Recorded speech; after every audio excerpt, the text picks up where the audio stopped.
শিৱসাগৰত পিতৃ হত্যা কৰিলে পুত্ৰ তীব্ৰ চাঞ্চল্য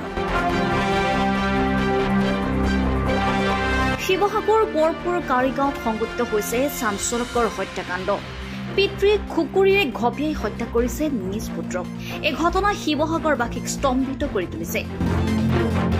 ৰমেন বড়ো নামৰ এজন পিতৃয়ে নিশা শোৱাপানীতে ঘপিয়াই হত্যা কৰে নিজ পুত্ৰ দীপু বৰুৱা দীপু বৰুৱা সুৰাপান কৰি ঘৰত অহা বেলিকা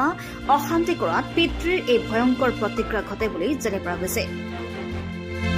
শিৱসাগৰ কোঁৱৰপুৰ কাৰিগাঁৱত এই ঘটনাৰ পিছতে অঞ্চলটোত আতংকৰ পৰিৱেশ সৃষ্টি হৈছে অভিযোগ অনুসৰি পুত্ৰ দীপুৱে বহুদিন ধৰি সুৰাপান কৰি ঘৰত অশান্তিকৰ পৰিৱেশ সৃষ্টি কৰিছিল শেষত অসহ্য হৈ পিতৃয়ে চোকা খুকুৰীয়ে এই নৃশংস কাৰ্য কৰে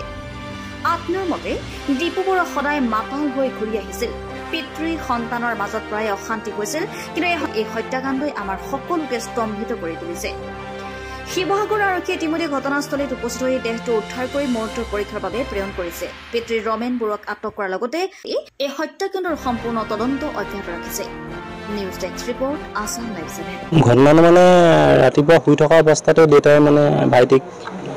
কুকুৰে আঘাত কৰি হত্যা কৰিলে কি সংক্ৰান্তত এনেকুৱা ঘটনা সংঘটিত হ'ল কি সংক্ৰান্তত মানে ক'বলৈ গ'লে ছাৰ ভাইটিয়ে অলপ মানে ড্ৰিংকছ কৰি মানে সি অলপ ঘৰখনত অশান্তি কৰি থাকে মা দেউতাকো অলপ তিৰস্কাৰ কৰে ধৰক তাৰপৰা দেউতাকো অলপ মানে অকথ্য কথাই গালি গালাজ কৰে তাৰপৰা সেইবিলাক সংক্ৰান্ততে দেউতাই মানে অলপ মানসিকভাৱে ভাগি পৰিছিলে দেউতাই অলপ বহুত দিনৰ পৰা একমাহমানৰ পৰা মানে মানসিকভাৱে অলপ হেৰি হৈ আছিলে মানে সেই অত্যাচাৰ হেৰিত মানে তাৰ অত্যাচাৰতে মূলভূত মানে এইটো সুৰাৰ কাৰণে হয় ছাৰ সি কালি সুৰা কৰিয়ে আহিছিলে তাৰপৰা আহি পিনে দেউতাৰ লগত অলপ মানে দেউতাক অলপ মানে তিৰস্কাৰ কৰা দি কৰিছিলে তাৰপৰা হেৰি আছে নি সুৰা আছে ছাৰ অলপ আগত তিনিআলিত আছে